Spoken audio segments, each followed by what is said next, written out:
Hello friends, मेरा नाम जूही बंसल है। आज हम करेंगे concept of money supply. This is most important topic. Money supply direct question is asked by examiner. Money supply ये आप क्वेश्चन कहीं से भी कर लो, चाहे आप यहाँ ऑनलाइन समझ लो इसको या आप रट लो, क्रैम कर लो, कुछ भी कर लो, तो ये बहुत इंपॉर्टेंट टॉपिक है। इसमें से श्योरली क्वेश्चन आते हैं, डायरेक्टली क्वेश्चन आते हैं। ठीक है, इनके कुछ पॉइंट्स है जो हम ना एग्ज़ाम के टाइम भूल जाते हैं, तो उसको ना रिमेंबर रखने की बहुत ज़रूरत है। तो सबसे पहले देखते हैं कंसेप्ट कहता क्या है मनी सप्लाई। मनी सप्लाई क्या है?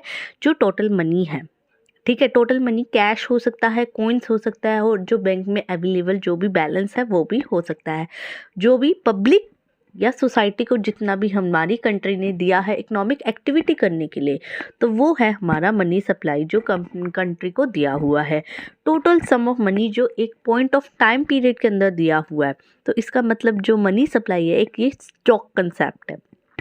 ठीक है, अब इसमें जो सोसाइटी है, जो पब्लिक है, इसके अंदर पब्लिक हमारी क्या हो जाएगी? अब इसमें देखिए, यहाँ पे इसमें ये देखिए पॉइंट ऑफ टाइम यानी कि एक स्टॉक कंसेप्ट है। ठीक है, इसमें कैश, कॉइन्स, बैलेंस तीनों चीज आएगी। देन जो पब्लिक है इसके अंदर house hold, firm, institution, government, ये चारों चीजें आती है। तो ये होता है हमारा मनी सप्लाई। देन इसके अंदर टू एलिमेंट्स आते हैं। मनी सप्लाई भी दो तरीके से होती है। मनी सप्लाई दो तरीके से हम काउंट कर सकते हैं। एक करेंसी जो पब्लिक के पास है, एक डिमांड डिपॉजिट जो पब्लिक का है। ठीक है, फर्स्ट आ जाता है हमारा currency with public. Currency with public में क्या आ जाता है? इसमें अब ये चीज़ें याद रखनी है। करेंसी में आ जाती है total currency. Total currency, currency note, सबसे पहले जो नोट्स है सर्कुलेशन में जो आरबीआई ने इशू करे हैं। Then number of rupees notes, कितने नोट्स है, कॉइन्स है सर्कुलेशन में। देन स्मॉल कॉइन्स जो है। देन ये तीन आइटम्स आ गई है, first, second and third. Then जो कैश रिजर्व है, क्या जो कैश रिजर्व है उसको क्या करेंगे हम? डिडक्ट करेंगे। मतलब इन तीनों को तो हम ऐड करेंगे, ठीक है, और इसको हम क्या करेंगे? माइनस करेंगे, डिडक्ट करेंगे। तो ये हो गया हमारा करेंसी विद पब्लिक। देन आता है demand deposit with public. Demand deposit में अब दो आ जाते हैं, demand deposit and time deposit. ठीक है, डिमांड डिपॉजिट जो हम कभी भी विड्रॉ कर सकते हैं। ठीक है, तो ये हम चेक के थ्रू विड्रॉ कर सकते हैं। अब आ जाता है टाइम डिपॉजिट। टाइम डिपॉजिट क्या होता है? जो हम टाइम पीरियड के लिए करते हैं, जैसे 1 ईयर, 2 ईयर, 3 ईयर, 5 ईयर, जितना भी हम मैक्स है, इसको हम एफडी भी कह सकते हैं।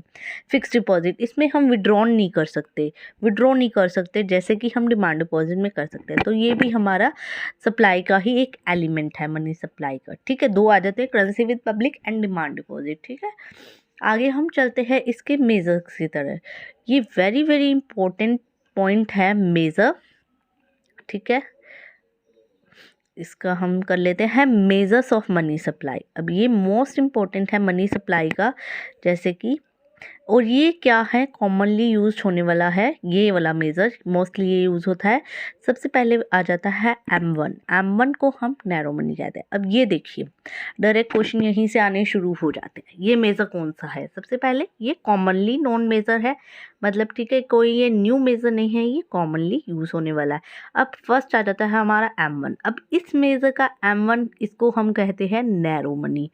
अब हर पॉइंट में ना इसके क्वेश्चंस आ जाते हैं, नैरो मनी कहते हैं M1 को। ठीक है, अगर ये न्यू मॉनेटरी मेजर के अकॉर्डिंग होता तो ये नैरो मनी नहीं होता, बट ये है कॉमन, यानी फर्स्ट मेजर है तो M1 है इसमें, तो इसको नैरो मनी कहते हैं। अब इसके अंदर क्या इंक्लूड होता है? Currency, demand deposit and other deposit. ठीक है, इसके तीन कॉम्पोनेंट है, करेंसी, DD एंड OD। ठीक है, currency with public, demand deposit with public and other deposit जो आरबीआई के पास है। ठीक है, अब इसके आगे देखते हैं हम। अब इसके अंदर भी ना कुछ चीज़ें आती हैं, करेंसी में भी अदर डिपॉजिट, डिमांड डिपॉजिट, ये सब देखते हैं। सबसे पहले करेंसी। करेंसी में क्या चीज़ें आती है? करेंसी में आते हैं नोट्स, ठीक है, coins, small coins and cash reserve भी इसके अंदर आता है। देन आता है हमारा डिमांड डिपॉजिट। डिमांड डिपॉजिट में public deposit, interbank deposit and जो डिपॉजिट हम दूसरे बैंक में करता है वो नहीं आएगा, मतलब ये वाला पार्ट नहीं आएगा। ये भी ना याद रखनी है चीज़, इससे भी डायरेक्ट क्वेश्चन आता है, ठीक है। देन आता अदर डिपॉजिट जैसे UTI, IDBI, IFC, NABARD, foreign central bank, foreign government, IMF, world bank, ये सारे अदर डिपॉजिट में आते हैं, ठीक है।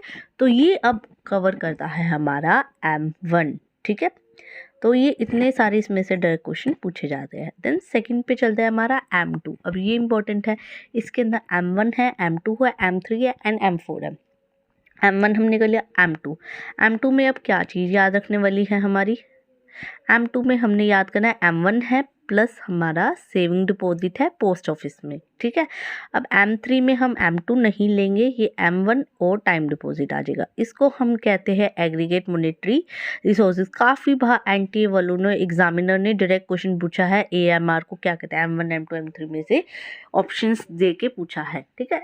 तो ऐसे डायरेक्ट क्वेश्चन आते हैं। देन M4 में आ जाता है टोटल डिपॉजिट।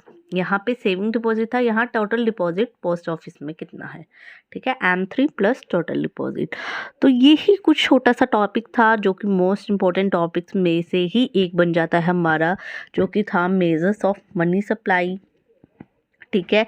तो नेक्स्ट टॉपिक में, नेक्स्ट वीडियो में मैं इसका न्यू मॉनेटरी मेजर लेके आऊँगी और लिक्विडिटी मेजर, लिक्विडिटी एग्रीगेट्स क्या होते हैं ये लेके आऊँगी। अगर वीडियो अच्छा लगे तो लाइक एंड सब्सक्राइब जरूर करें। Thank you.